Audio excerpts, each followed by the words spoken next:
नमस्कार दर्शक बंधु आसंतु आज जानिबा नवरात्र रे महाअष्टमी व्रत किपरि पालन करिबा। महाअष्टमी व्रत आमर 30 सेप्टेम्बर मंगलवार पड़ुअछि, नवमी तिथि 1 अक्टोबर बुधवार दिन पड़ुअछि, विजय दशमी 2 अक्टोबर गुरुवार पड़ुअछि। महाअष्टमी पाई प्रथमे आमे समस्त सामग्री को एकत्रित करि रखिबा। मांकर प्रिय पुष्प, प्रिय फल, मांकर चुनरी, सिंदूर, बेलपत्र समस्त सामग्री को एकत्रित करिबा परे प्रथमे आमे कलश स्थापन करिबा। जेउ माने कलश 9 दिन धरी बसै नाहंती सेमाने सप्तमी, अष्टमी, नवमी एही 3 दिन नवरात्र पालन करि पारिबे। जदि एही 3 दिन व्रत करि पारु नांती तेबे केवल महाअष्टमी 30 तारिख मंगलवार दिन व्रत रखि पारिबे। एही गोटिए दिन व्रत आपण रखिबा द्वारा आपनकु 9 दिनर फल मिलि थाए। प्रथमे आमे कलश स्थापन करिबा एवं कलश रे समस्त सामग्री पकेया परे चंदन, सिंदूर, हलदी, अक्षत अर्पण करी पुष्प अर्पण करी पंचदेवतांकु आवाहन करिबा। ओम गणे नारायण रुद्र अंबिके पंचदेवताए धूपं समर्पयामि, दीपं समर्पयामि एवं अखंड दीप ए दिन प्रज्वलन करिबा अत्यंत शुभ होइथाए। जदि बहु समय करि पारनांती सकाळु संध्या पर्यंत लगेबा एवं प्रथमे आमे मां को स्नान करेबा। विग्रह थिले आमे पंचामृत गंगा जल रे स्नान करेबा। फोटो थिले आमे केवल गंगा जल पंचामृत स्नान सिंचन करी पोछि देबा। तापरे मां को लाल चुनरी, लाल वस्त्र अर्पण करिबा। तापरे चंदन, सिंदूर, अक्षत अर्पण करिबा परे पुष्प माळ किंबा पुष्प अर्पण करिबा। मां को ए दिन 8 प्रकार पुष्प, 8 प्रकार फल अर्पण करा जाय थाए एवं मां को लाल मंदार अत्यंत प्रिय होई थाए। तेणु मां को लाल मंदार जेमिति हेले अर्पण करिवे। मां एही दिन महागौरी रूपरे पूजा पाई थांती। तेणु मां को नाम नहीं ओम मां महागौरी माताए बेलपत्राए समर्पयामि। मां को बेलपत्र अत्यंत प्रिय, तेणु बेलपत्र जेमिति हेले भी देबे। तापरे मां को सबु श्रृंगार करिबा परे मां को सुगंधित अत्यंत प्रिय, तेणु झुणा जेमिति हेले भी देबे एवं अतर किछि मां को अर्पण करिवे। श्रृंगार परे मां को दर्पण देखेबे जे मां देखंतु बोली। तापरे शंखा सिंदूर महाअष्टमी रे अर्पण करा जाय थाए एवं विभिन्न कॉस्मेटिक सामग्री मध्य अर्पण करि पारिबे। तापरे आमे धूप दीप देबा परे आमे नैवेद्य देबा। मां को सब प्रकार फल भोग आमे देई पारिबा।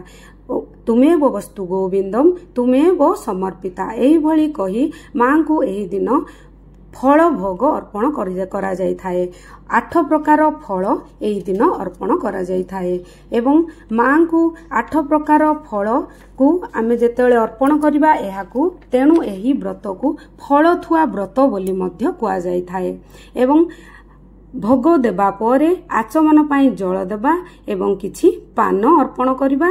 तापरे धूप दीप आरती आमे करिबा एवं जेतेबेले आमे फल मां को जेउ 8 प्रकार फल समर्पण करिबा सेही फल को आमे किछि दान करदबा। ब्राह्मण किंबा गरीबों को दान करदबा एवं एही दिन नाली व्रत पिंधा जाय थाए एवं एही दिन नड़िया खिया जाए नाही। गोटा नड़िया मां को समर्पण करा जाय थाए। रक्षा सूत्र एवं चंदन, सिंदूर, अक्षत देई मां को पाखरे गोटा नड़िया समर्पण करा जाए एवं एही नड़िया को तार दिन जो आमे 8 प्रकार फल दबा सेतेबेले आमे नड़िया को दान करदबा। तापरे मांकर व्रत जेतेले आमे पूजा करिबा नाली व्रत किंबा हळदिया व्रत पूजा करि पारिबे। 8टी गंठी पकाई से दिन पिंधि पारिबे। मंदिर रे मध्य महाअष्टमी व्रत आपण करि पारिबे एवं एही व्रत रे आमे सकाळे एही व्रत को आमे तार दिन खोली पारिबा किंबा 2-3 दिन परे मध्य खोली पारिबा एवं महाअष्टमी दिन संधि पूजा करा जाय थाए। अष्टमी दिन अष्टमी तिथि सरी जाउथुबो, नवमी तिथि प्रवेश करुथुबो। एही समय को संधि समय बोली कुआ जाए। एही समय रे मां ए धरा पृष्ठ को अवतरण करिथिले, तेणु एही समय बहुत मूल्यवान। एही समय रे मांकर आराधना करा जाय थाए। मां को पाखरे दीप लगाई मांकर दुर्गा सप्तशती स्तुति पठन करा जाय थाए। तेणु ଏହି ଦିନ ଯେମିତି ହେଲେ ବି ସନ୍ଧି ସମୟରେ ମାଙ୍କୁ ଆରାଧନା କରିବା ଉଚିତ ଏବଂ ଶେଷରେ ମାଙ୍କୁ ଆଳତି କରିବା ଏବଂ ଆଳତି କରିବା ପରେ ମାଙ୍କୁ କିଛି ବିଞ୍ଚି ଦେବା। ମହାଅଷ୍ଟମୀ ବ୍ରତ ଯିଏ 9 ଦିନ ଧରି କରିନି ଏହି ଗୋଟିଏ ଦିନ ଯଦି ଉପବାସ ରଖି ବ୍ରତ କରନ୍ତି ତେବେ ତାଙ୍କୁ 9 ଦିନ ପୂଜା କରିବାର ଫଳ ମିଳିଥାଏ। ତେଣୁ ମହାଅଷ୍ଟମୀ ବ୍ରତ ସମସ୍ତେ ପାଳନ କରିଥାନ୍ତି ଏବଂ ତାପରେ ଆମେ ଏହି ଦିନ ଯଦି ମାଙ୍କର ପୂଜା ଉପାସନା କରିବା ପରେ ଆମେ କିଛି ହୋମ କରୁଛେ ତେବେ ମା ଅତ୍ୟନ୍ତ ପ୍ରସନ୍ନ ହୋଇଥାନ୍ତି। ହୋମ ଦ୍ୱାରା ସମସ୍ତ ଦେବାଦେବୀ ପ୍ରସନ୍ନ ହୋଇଥାନ୍ତି ଏବଂ ହୋମରେ ଆମେ ବିଭିନ୍ନ ପ୍ରକାର ସାମଗ୍ରୀ ଏବଂ କିଛି ସାକଲ୍ୟ ମଧ୍ୟ ଦେଇ ଆମେ ହୋମ କରିପାରିବା ଏବଂ ଅଗ୍ନି ହେଉଛନ୍ତି ଦେବତାଙ୍କର ମୁଖ।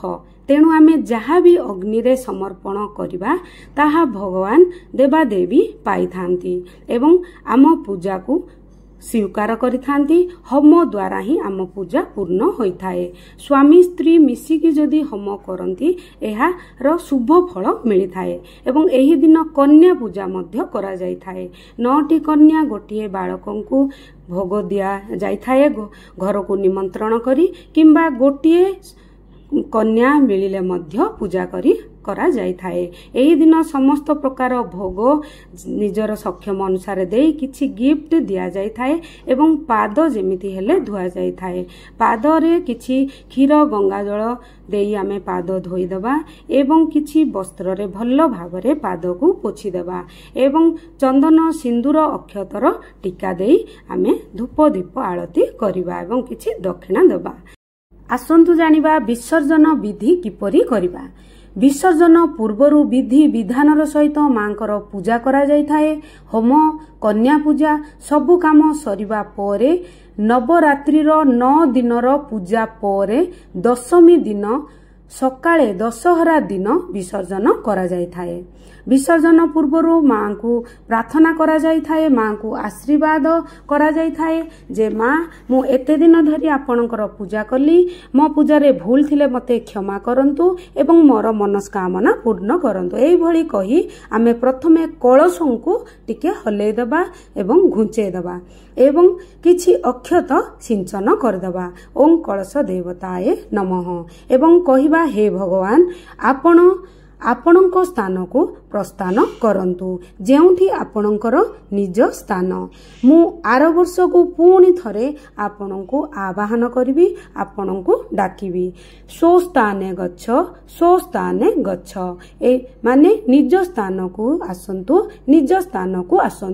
ଯେମିତି ଆମେ କଳସ ସ୍ଥାପନ କରିଥିଲେ ବହୁତ ଧ୍ୟାନର ସହିତ ସେମିତି ବିସର୍ଜନ ମଧ୍ୟ ସମସ୍ତ ସାମଗ୍ରୀର ଧ୍ୟାନର ସହିତ କରାଯାଇଥାଏ ଏବଂ ପ୍ରଥମେ ଆମେ ଏକ ପାତ୍ର ଉପରେ ସମସ୍ତ ସାମଗ୍ରୀକୁ ରଖିଦେବା ଏବଂ ଏହି ଚାଉଳକୁ ଅକ୍ଷତକୁ ପକ୍ଷୀମାନଙ୍କୁ ଦେବା ଏବଂ ଏହି ଆମ୍ବ ଡାଳକୁ ଆମେ ବିସର୍ଜନ କରିବା କିମ୍ବା ଗାତ କରି ଆମେ ପୋତିଦେବା ଏବଂ ସମସ୍ତ ଏହି ଗୁଡ଼ିକୁ ଆମେ ମାଙ୍କ ସ୍ୱରୂପ ରୂପେ ଏକ କଏନ୍ ନେଇ ତାଙ୍କୁ ବାହାର କରିଦେବା ଏବଂ ନିଜେ କିଛି ଗ୍ରହଣ କରିବା, ପରିବାରର ସଦସ୍ୟଙ୍କୁ ଦେବା ଏବଂ ଆଲମିରା ଲକରରେ ରଖିବା ଦ୍ୱାରା ଆମର ମାଙ୍କର କୃପା ହୋଇଥାଏ ଏବଂ ଆମର ଧନର ଅଭାବ ହୁଏ ନାହିଁ। ତେଣୁ ଏହି ଜକୁ ବହୁତ ଧ୍ୟାନର ସହିତ ପ୍ରସାଦ ରୂପେ ଗ୍ରହଣ କରିବେ ଏବଂ ସମସ୍ତ ଏହି ମାଟି ହାଣ୍ଡିରେ ଯାହା ସବୁ ମାଟି ଅଛି ତାକୁ ବଗିଚାରେ ପକେଇ ପାରିବା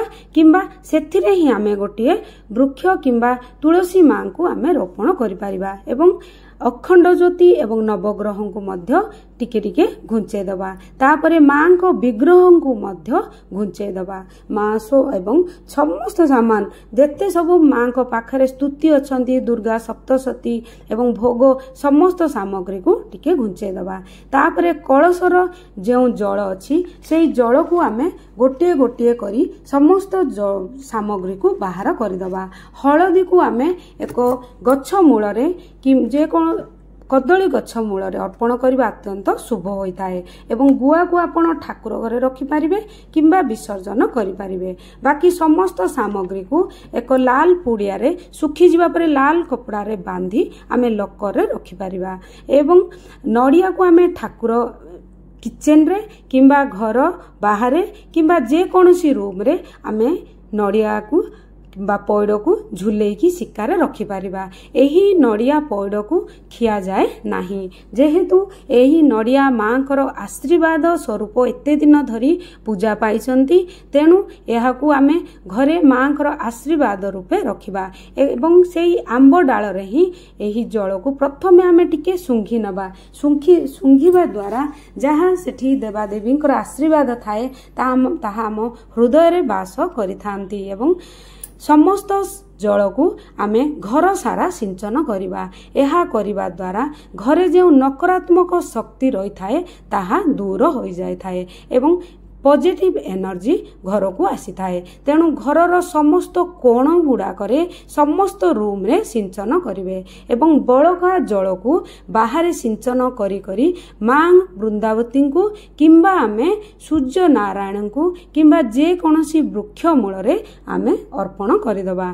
ध्यानर सहित आमे एही जल को व्यवहार करिबा एवं जहाँ सबू एही जल आमे जदि किए जर होई थाए एवं किछि गछ आमर बढ़ु न थाए एवं बहुत दिन धरी रोग जन को हो थाए एवं गायत्री मंत्र कही कही ही आमे एही जल अर्पण करिबा।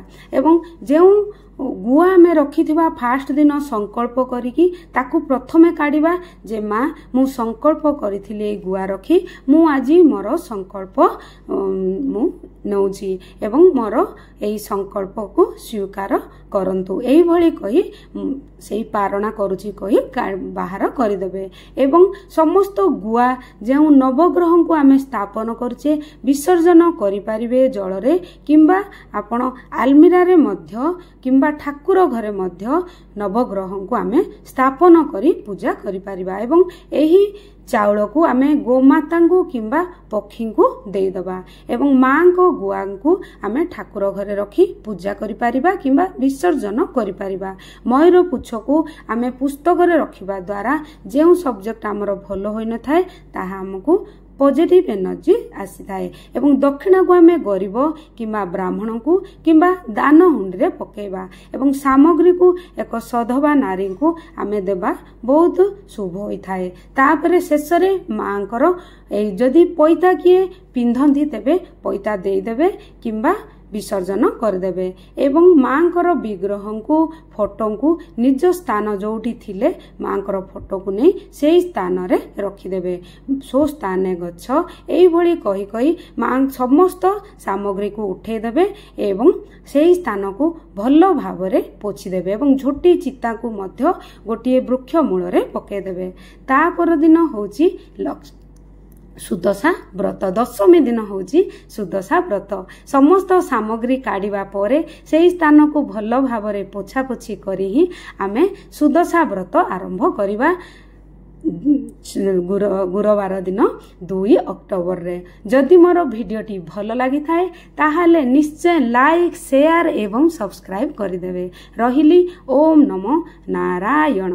मांकर पूजा रे सबु अन्य खटुली दिया जाय थाए तेणु दशहरार समस्त सामग्री बाहर करिबा परे मां को खटुली रे रखी ही मां को 10टी मंडा एवं सकाळे जदि किछि फल भोग छेना भोग अर्पण करिवे दिन बेले मां को किछि 10टी मंडा 10टी दीप 10 प्रकार फूल फल देई आमे मां को तांको मंत्र सहित जदि पूजा करूचे तेबे मांकर बहुत कृपा एवं आशीर्वाद आम उपरे रही थाए। 3 ओली मांकर पूजा करा जाय थाए एवं संध्या पूर्वरु मांकर विसर्जन करा जाय थाए। रहिली ओम नमो नारायण।